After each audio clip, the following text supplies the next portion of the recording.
Why have you come here? The men of Judah asked, and the Philistines replied, To capture Samson and do to him as he has done to us.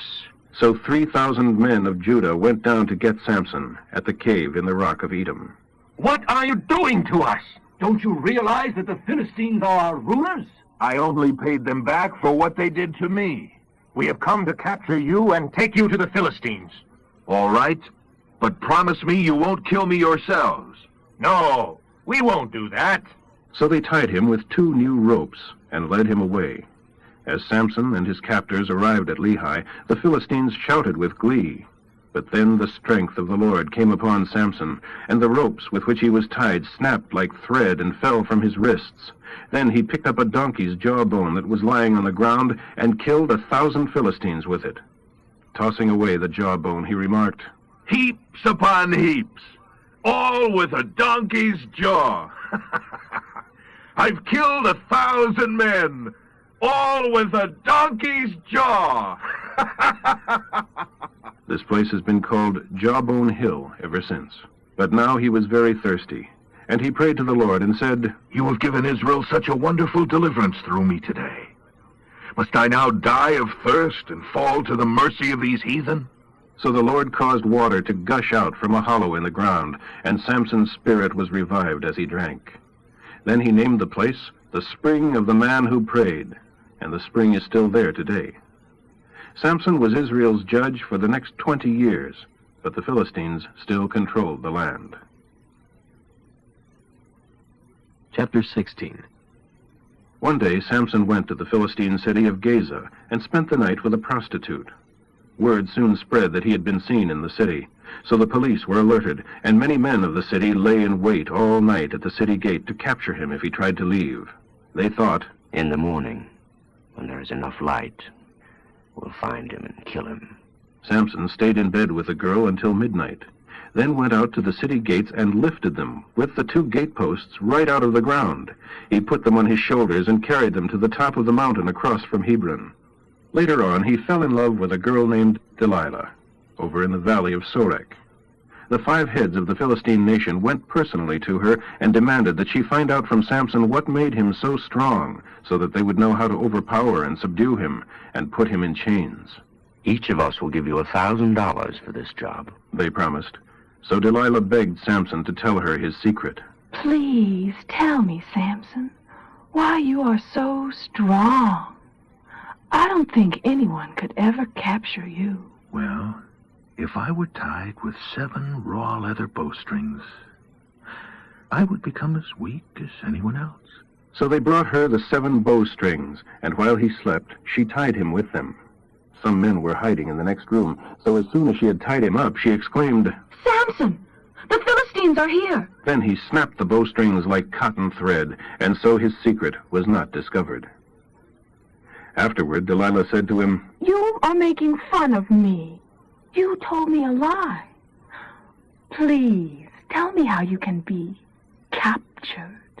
Well, if I am tied with brand new ropes, which have never been used, I will be as weak as other men. So that time, as he slept, Delilah took new ropes and tied him with them. The men were hiding in the next room as before. Again, Delilah exclaimed, Samson, the Philistines have come to capture you. But he broke the ropes from his arms like spider webs. You've mocked me again and told me more lies. Now, tell me how you can really be captured. Well, if you weave my hair into your loom. So while he slept, she did just that, and then screamed, The Philistines have come, Samson. And he woke up and yanked his hair away, breaking the loom. How can you say you love me when you don't confide in me? You've made fun of me 3 times now, and you still haven't told me what makes you so strong. She nagged at him every day until he couldn't stand it any longer, and finally told her his secret.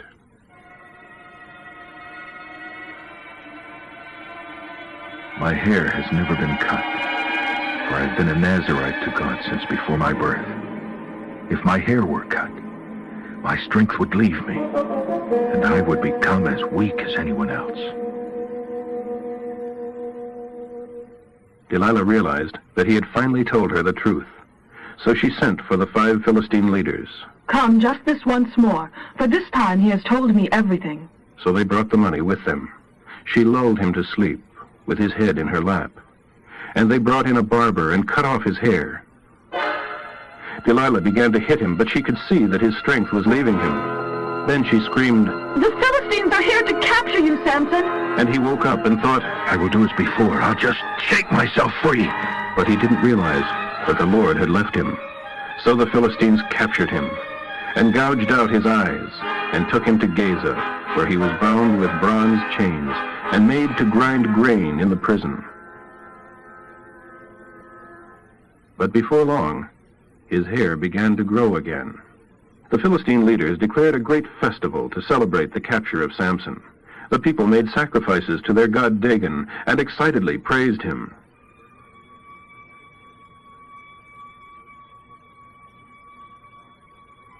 Our God has delivered our enemy Samson to us. They gloated as they saw him there in chains. The scourge of our nation, who killed so many of us, is now in our power.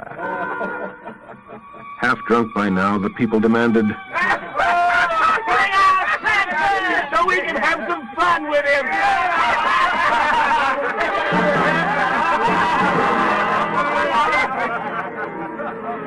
So he was brought from the prison and made to stand at the center of the temple, between the 2 pillars supporting the roof. Samson said to the boy who was leading him by the hand, Place my hands against the 2 pillars. I want to rest against them. By then, the temple was completely filled with people. The 5 Philistine leaders were there, as well as 3,000 people in the balconies who were watching Samson and making fun of him. Then Samson prayed to the Lord and said, O Lord Jehovah, remember me again. Please strengthen me one more time, so that I may pay back the Philistines for the loss of at least one of my eyes. Then Samson pushed against the pillars with all his might. Let me die with the Philistines! And the temple crashed down upon the Philistine leaders and all the people.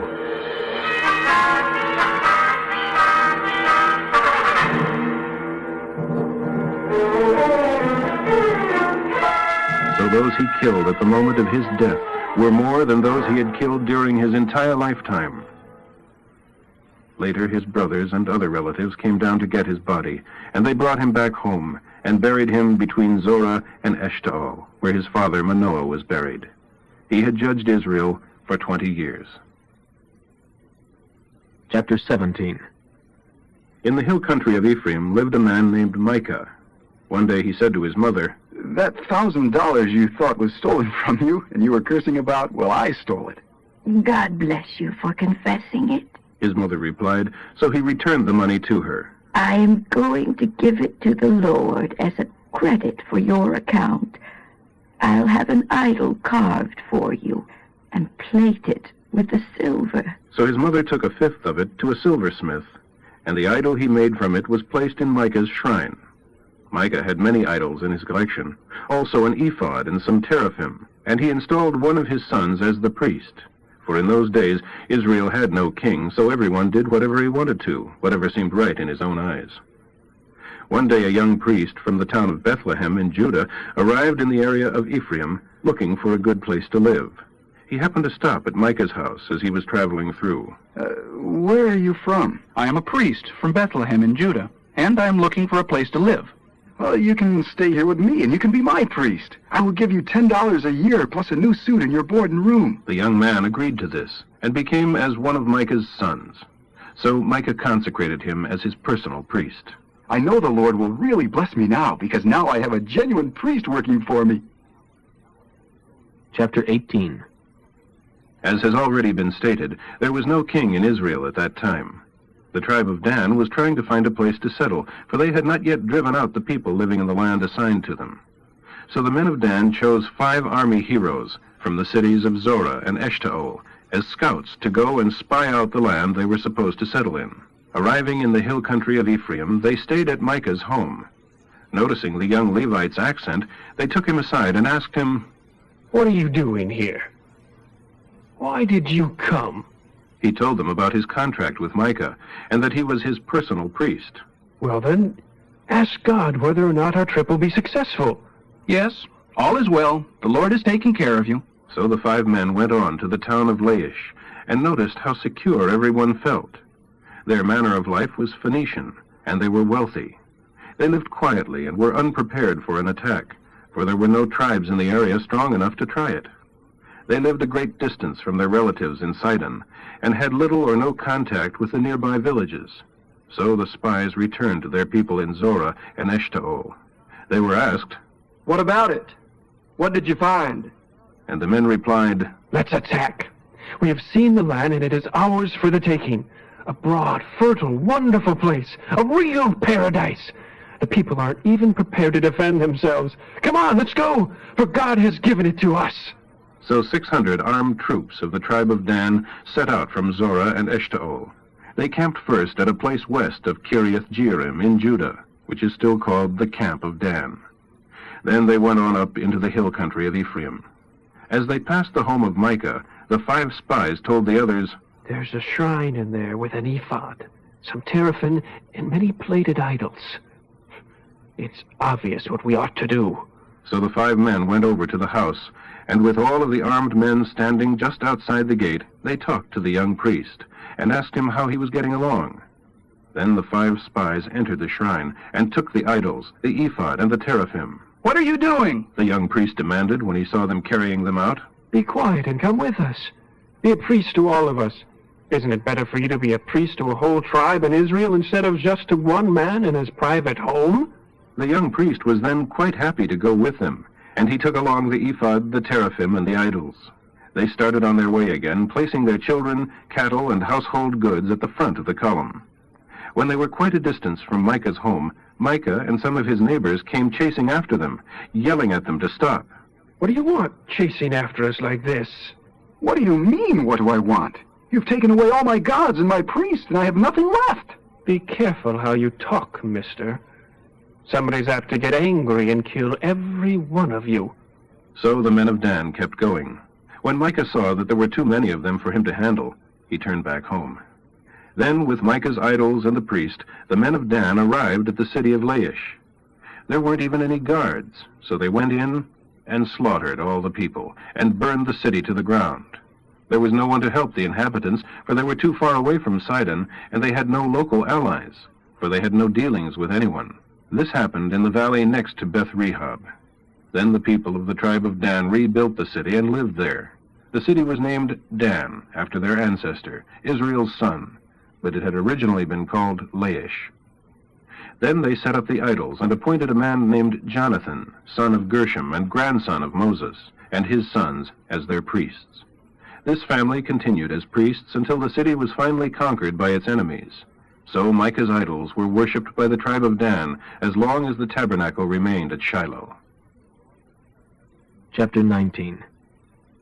At this time, before Israel had a king, there was a man of the tribe of Levi living on the far side of the hill country of Ephraim, who brought home a girl from Bethlehem in Judah to be his concubine.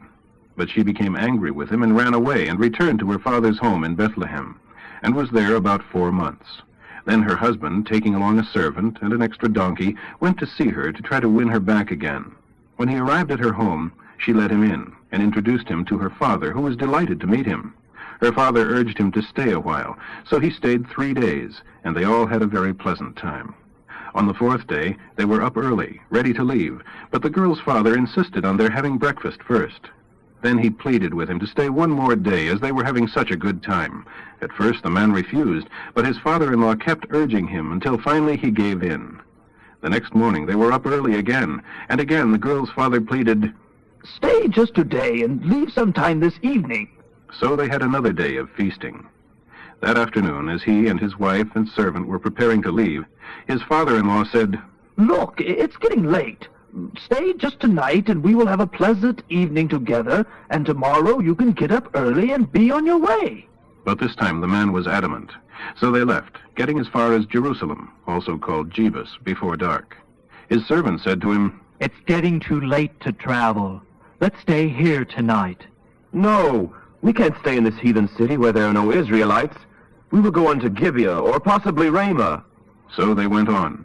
The sun was setting just as they came to Gibeah, a village of the tribe of Benjamin. So they went there for the night. But as no one invited them in, they camped in the village square. Just then an old man came by on his way home from his work in the fields. He was originally from the hill country of Ephraim, but was living now in Gibeah, even though it was in the territory of Benjamin. When he saw the travelers camped in the square, he asked them where they were from and where they were going. We're on the way home from Bethlehem in Judah.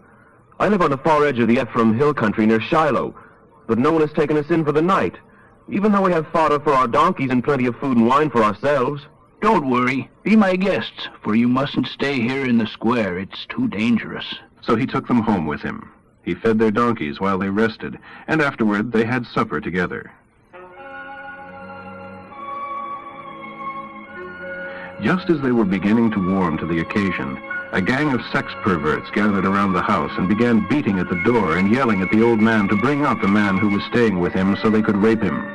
The old man stepped outside to talk to them. No, my brothers, don't do such a dastardly act, for he is my guest. Here, take my virgin daughter and this man's wife. I'll bring them out, and you can do whatever you like to them, but don't do such a thing to this man. But they wouldn't listen to him. Then the girl's husband pushed her out to them, and they abused her all night, taking turns raping her until morning. Finally, just at dawn, they let her go. She fell down at the door of the house and lay there until it was light. When her husband opened the door to be on his way, he found her there, fallen down in front of the door, with her hands digging into the threshold. Well, come on. Let's get going. But there was no answer, for she was dead. So he threw her across the donkey's back and took her home. When he got there, he took a knife and cut her body into 12 parts and sent one piece to each tribe of Israel. Then the entire nation was roused to action against the men of Benjamin because of this awful deed.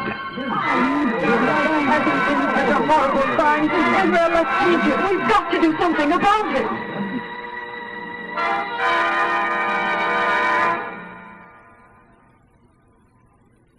Chapter 20.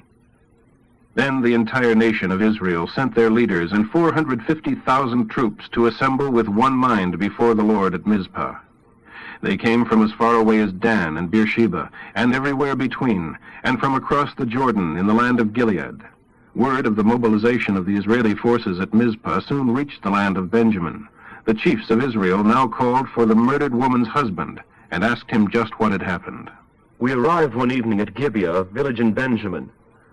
That night the men of Gibeah surrounded the house, planning to kill me, and they raped my wife until she was dead. So I cut her body into 12 pieces and sent the pieces throughout the land of Israel, for these men have committed a terrible crime. Now then, sons of Israel, express your mind and give me your counsel. And as one man they replied, Not one of us will return home until we have punished the village of Gibeah.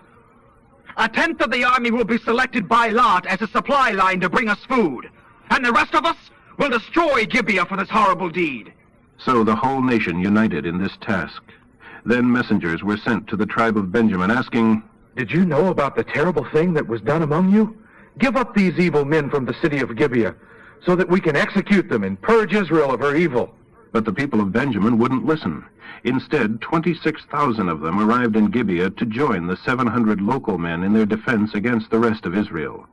Among all these were 700 men who were left-handed sharpshooters. They could hit a target within a hair's breadth, never missing. The army of Israel, not counting the men of Benjamin, numbered 400,000 men.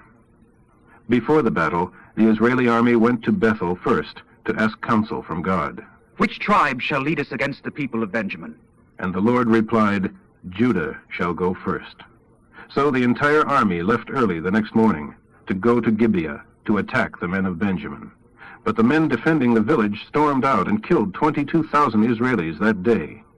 Then the Israeli army wept before the Lord until evening and asked him, Shall we fight further against our brother Benjamin? And the Lord said, Yes. So the men of Israel took courage and went out again the next day to fight at the same place. And that day they lost another 18,000 men, all experienced swordsmen. Then the entire army went up to Bethel and wept before the Lord and fasted until evening, offering burnt sacrifices and peace offerings. The ark of God was in Bethel in those days. Phinehas, the son of Eleazar and grandson of Aaron, was the priest. The men of Israel asked the Lord, Shall we go out again and fight against our brother Benjamin? Or shall we stop? And the Lord said, Go, for tomorrow I will see to it that you defeat the men of Benjamin. So the Israeli army set an ambush all around the village, and went out again on the third day, and set themselves in their usual battle formation. When the army of Benjamin came out of the town to attack, the Israeli forces retreated, and Benjamin was drawn away from the town as they chased after Israel. And as they had done previously, Benjamin began to kill the men of Israel along the roadway running between Bethel and Gibeah, so that about 30 of them died. Then the army of Benjamin shouted, We're defeating them again! But the armies of Israel had agreed in advance to run away, so that the army of Benjamin would chase them and be drawn away from the town. But when the main army of Israel reached Baal Tamar, it turned and attacked. And the 10,000 men in ambush west of Geba jumped up from where they were and advanced against the rear of the army of Benjamin, who still didn't realize the impending disaster. So the Lord helped Israel defeat Benjamin, and the Israeli army killed 25,100 men of Benjamin that day, leaving but a tiny remnant of their forces. Summary of the battle. The army of Israel retreated from the men of Benjamin in order to give the ambush more room for maneuvering. When the men of Benjamin had killed about 30 of the Israelis, they were confident of a massive slaughter, just as on the previous days. But then the men in ambush rushed into the village and slaughtered everyone in it and set it on fire. The great cloud of smoke pouring into the sky was the signal for the Israeli army to turn around and attack the army of Benjamin, who now looked behind them and were terrified to discover that their city was on fire and that they were in serious trouble. So they ran toward the wilderness, but the Israelis chased after them, and the men who had set the ambush came out and joined the slaughter from the rear. They encircled the army of Benjamin east of Gibeah and killed most of them there. 18,000 of the Benjamin troops died in that day's battle. The rest of the army fled into the wilderness toward the rock of Rimmon, but 5,000 were killed along the way, and 2,000 more near Gidom. So the tribe of Benjamin lost 25,000 brave warriors that day, leaving only 600 men who escaped to the rock of Rimmon, where they lived for 4 months. Then the Israeli army returned and slaughtered the entire population of the tribe of Benjamin, men, women, children, and cattle, and burned down every city and village in the entire land. Chapter 21. The leaders of Israel had vowed at Mizpah never to let their daughters marry a man from the tribe of Benjamin. And now the Israeli leaders met at Bethel and sat before God until evening, weeping bitterly. Oh, Lord, God of Israel, why has this happened? That now one of our tribes is missing. The next morning they were up early and built an altar, and offered sacrifices and peace offerings on it. And they said among themselves, Was any tribe of Israel not represented when we held our council before the Lord at Mizpah? For at that time it was agreed by solemn oath that anyone who refused to come must die. There was deep sadness throughout all Israel for the loss of their brother tribe, Benjamin. They kept saying to themselves, Gone! Gone!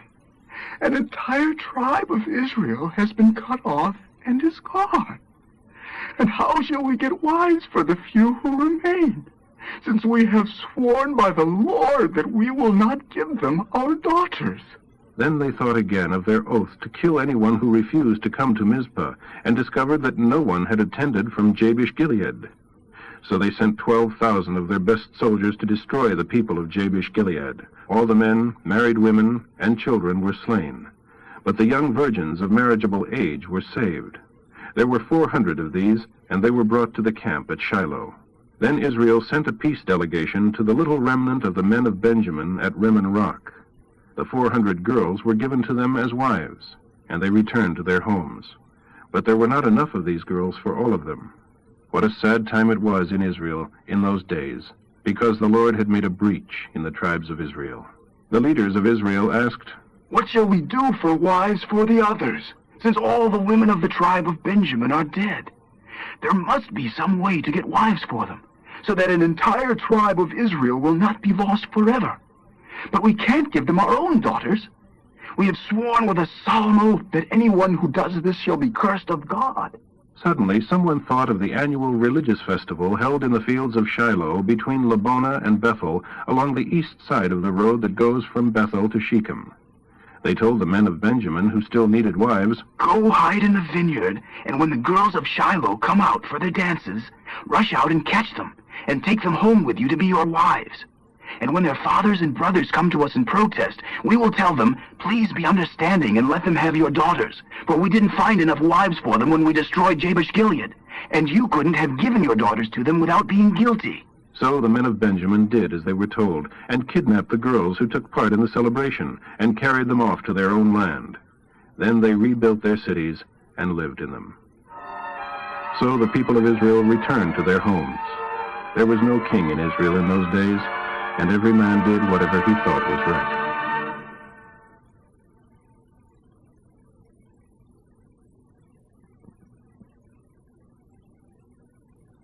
Ruth, Chapter 1. Long ago, when judges ruled in Israel, a man named Elimelech from Bethlehem left the country because of a famine and moved to the land of Moab. With him were his wife Naomi and his 2 sons Mahlon and Chilion. During the time of their residence there, Elimelech died, and Naomi was left with her 2 sons. These young men, Mahlon and Chilion, married girls of Moab, Orpah and Ruth. But later both men died, so that Naomi was left alone without her husband or sons. She decided to return to Israel with her daughters-in-law, for she had heard that the Lord had blessed his people by giving them good crops again. But after they had begun their homeward journey, she changed her mind and said to her 2 daughters-in-law, "Why don't you return to your parents' homes instead of coming with me? And may the Lord reward you for your faithfulness to your husbands and to me. And may he bless you with another happy marriage." Then she kissed them, and they all broke down and cried. "No, we want to go with you to your people." "It is better for you to return to your own people. Do I have younger sons who could grow up to be your husbands?" "No, my daughters, return to your parents' homes, for I am too old to have a husband. And even if that were possible and I became pregnant tonight and bore sons, would you wait for them to grow up? No, of course not, my daughters. Oh, how I grieve for you that the Lord has punished me in a way that injures you." And again they cried together, and Orpah kissed her mother-in-law goodbye and returned to her childhood home. But Ruth insisted on staying with Naomi. "See, your sister-in-law has gone back to her people and to her gods. You should do the same." Don't make me leave you, for I want to go wherever you go, and to live wherever you live. Your people shall be my people, and your God shall be my God. I want to die where you die, and be buried there. May the Lord do terrible things to me if I allow anything but death to separate us." And when Naomi saw that Ruth had made up her mind, and could not be persuaded otherwise, she stopped urging her. So they both came to Bethlehem, and the entire village was stirred by their arrival. "Is it really Naomi?" The women asked, but she told them, "Don't call me Naomi. Call me Mara. Naomi means pleasant. Mara means bitter. For Almighty God has dealt me bitter blows. I went out full, and the Lord has brought me home empty. Why should you call me Naomi when the Lord has turned his back on me and sent such calamity?" Their return from Moab and arrival in Bethlehem was at the beginning of the barley harvest. Chapter 2. Now Naomi had an in-law there in Bethlehem who was a very wealthy man. His name was Boaz. One day Ruth said to Naomi, "Perhaps I can go out into the fields of some kind man to glean the free grain behind his reapers." "All right, dear daughter. Go ahead." So she did. And as it happened, the field where she found herself belonged to Boaz, this relative of Naomi's husband. Boaz arrived from the city while she was there. After exchanging greetings with the reapers, he said to his foreman, "Hey, who's that girl over there?" "It's that girl from the land of Moab who came back with Naomi. She asked me this morning if she could pick up the grains dropped by the reapers, and she has been at it ever since, except for a few minutes' rest over there in the shade." Boaz went over and talked to her. "Listen, my child. Stay right here with us to glean. Don't think of going to any other fields. Stay right behind my women workers. I have warned the young men not to bother you. When you are thirsty, go and help yourself to the water." She thanked him warmly. "How can you be so kind to me? You must know I'm only a foreigner." "Yes, I know. And I also know all about the love and kindness you have shown your mother-in-law since the death of your husband. and how you left your father and mother in your own land and have come here to live among strangers. May the Lord God of Israel, under whose wings you have come to take refuge, bless you for it. Oh, thank you, sir. You are so good to me, and I'm not even one of your workers. At lunchtime, Boaz called to her. Come and eat with us. So she sat with his reapers, and he gave her food, more than she could eat. And when she went back to work again, Boaz told his young men to let her glean right among the sheaves without stopping her, and to snap off some heads of barley and drop them on purpose for her to glean, and not to make any remarks. So she worked there all day, and in the evening, when she had beaten out the barley she had gleaned, it came to a whole bushel. She carried it back into the city and gave it to her mother-in-law, with what was left of her lunch. So much! Where in the world did you glean today? Praise the Lord for whoever was so kind to you. So Ruth told her mother-in-law all about it, and mentioned that the owner of the field was Boaz. Praise the Lord for a man like that. God has continued his kindness to us as well as to your dead husband. Why, that man is one of our closest relatives. Well, he said to come back and stay close behind his reapers until the entire field is harvested. This is wonderful. Do as he has said. Stay with his girls right through the whole harvest. You will be safer there than in any other field. So Ruth did, and gleaned with them until the end of the barley harvest, and then the wheat harvest, too. Chapter 3. One day Naomi said to Ruth, My dear, isn't it time that I try to find a husband for you and get you happily married again? The man I'm thinking of is Boaz. He has been so kind to us and is a close relative. I happen to know that he will be winnowing barley tonight out on the threshing floor. Now do what I tell you. Bathe and put on some perfume and some nice clothes and go on down to the threshing floor. But don't let him see you until he has finished his supper. Notice where he lies down to sleep. Then go and lift the cover off his feet and lie down there. And he will tell you what to do concerning marriage. All right. I'll do whatever you say. So she went down to the threshing floor that night and followed her mother-in-law's instructions. After Boaz had finished a good meal, he lay down very contentedly beside a heap of grain and went to sleep. Then Ruth came quietly and lifted the covering off his feet and lay there. Suddenly, around midnight, he wakened and sat up, startled. There was a woman lying at his feet. Who are you? It's I, sir. Ruth. Make me your wife according to God's law, for you are my close relative. Thank God for a girl like you. For you are being even kinder to Naomi now than before. Naturally, you'd prefer a younger man, even though poor. But you have put aside your personal desires so that you can give Naomi an heir by marrying me. Now, don't worry about a thing, my child. I'll handle all the details, for everyone knows what a wonderful person you are. But there is one problem. It's true that I am a close relative, but there is someone else who is more closely related to you than I am. Stay here tonight, and in the morning I'll talk to him. And if he will marry you, fine. Let him do his duty. But if he won't, then I will. I swear by Jehovah. Lie down until the morning. So she lay at his feet until the morning, and was up early before daybreak, for he had said to her, Don't let it be known that a woman was here at the threshing floor. Bring your shawl, he told her. Then he tied up a bushel and a half of barley in it as a present for her mother-in-law, and laid it on her back. Then she returned to the city.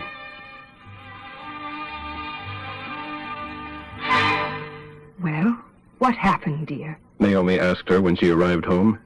She told Naomi everything, and gave her the barley from Boaz, and mentioned his remark that she mustn't go home without a present.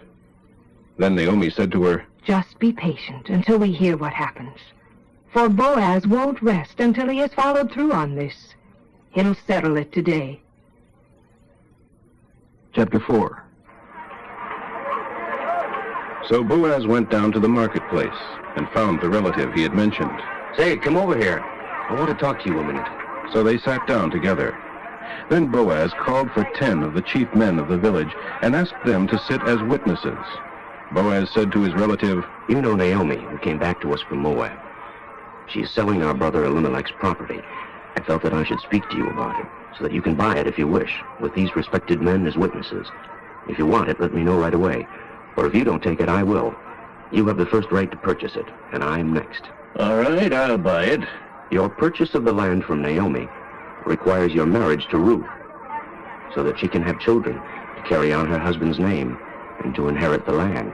Well, then I can't do it, for her son would become an heir to my property, too. You buy it. In those days, it was the custom in Israel for a man transferring a right of purchase to pull off his sandal and hand it to the other party.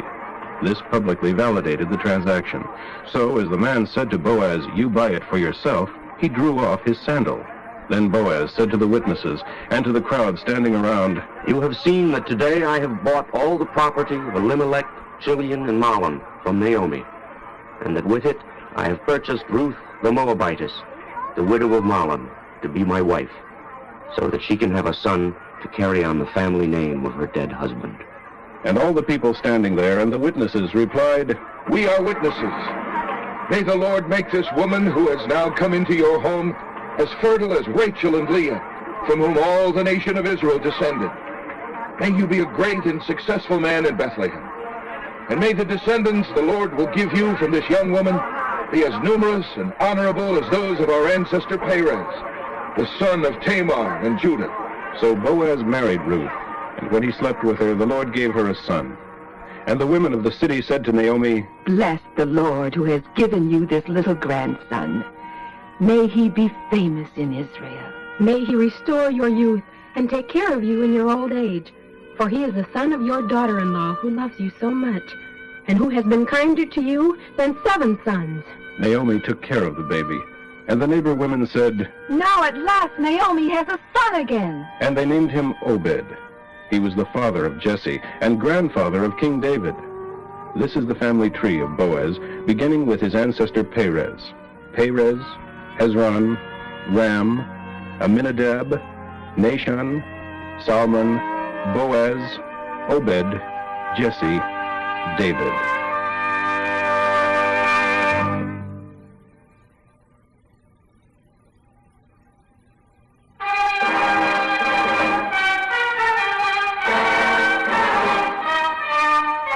First Samuel, chapter 1.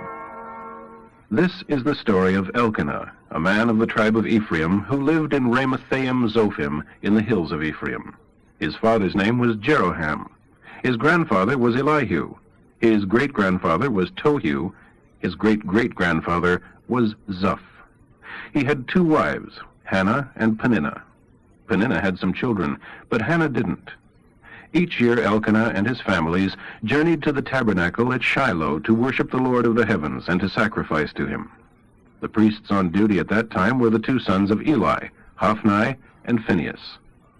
On the day he presented his sacrifice, Elkanah would celebrate the happy occasion by giving presents to Peninnah and her children. But although he loved Hannah very much, he could give her only one present, for the Lord had sealed her womb, so she had no children to give presents to.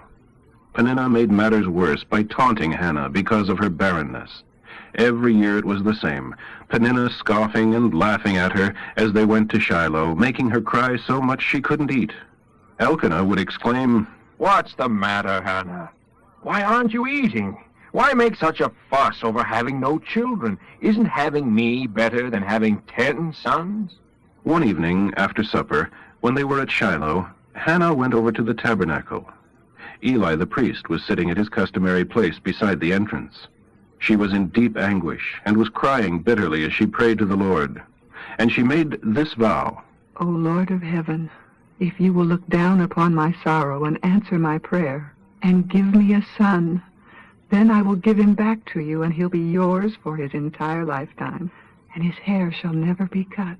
Eli noticed her mouth moving as she was praying silently, and hearing no sound, thought she had been drinking. He demanded, "Must you come here drunk?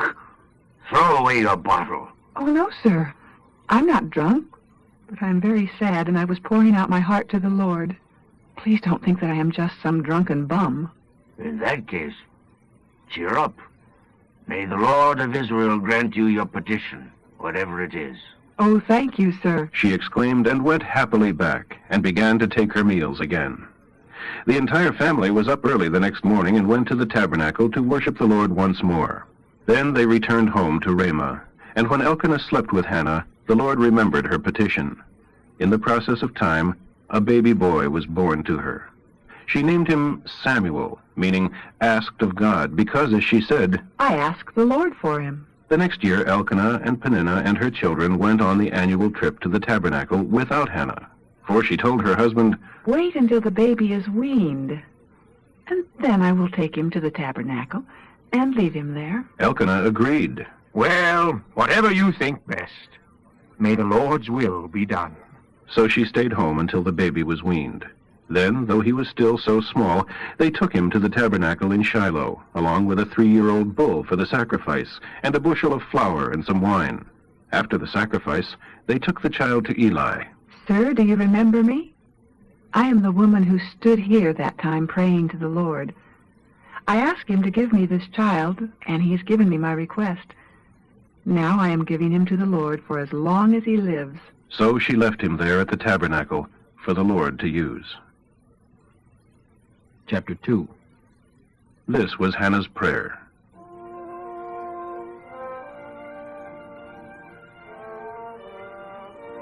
How I rejoice in the Lord, how he has blessed me. Now I have an answer for my enemies, for the Lord has solved my problem. How I rejoice. No one is as holy as the Lord. There is no other God nor any rock like our God. Quit acting so proud and arrogant. The Lord knows what you have done, and he will judge your deeds. Those who were mighty are mighty no more. Those who were weak are now strong. Those who were well are now starving. Those who were starving are fed. The barren woman now has 7 children. She with many children has no more. The Lord kills, the Lord gives life. Some he causes to be poor and others to be rich. He cuts one down and lifts another up. He lifts the poor from the dust, yes, from a pile of ashes, and treats them as princes sitting in the seats of honor. For all the earth is the Lord's, and he has set the world in order. He will protect his godly ones, but the wicked shall be silenced in darkness. No one shall succeed by strength alone. Those who fight against the Lord shall be broken. He thunders against them from heaven. He judges throughout the earth. He gives mighty strength to his king and gives great glory to his anointed one.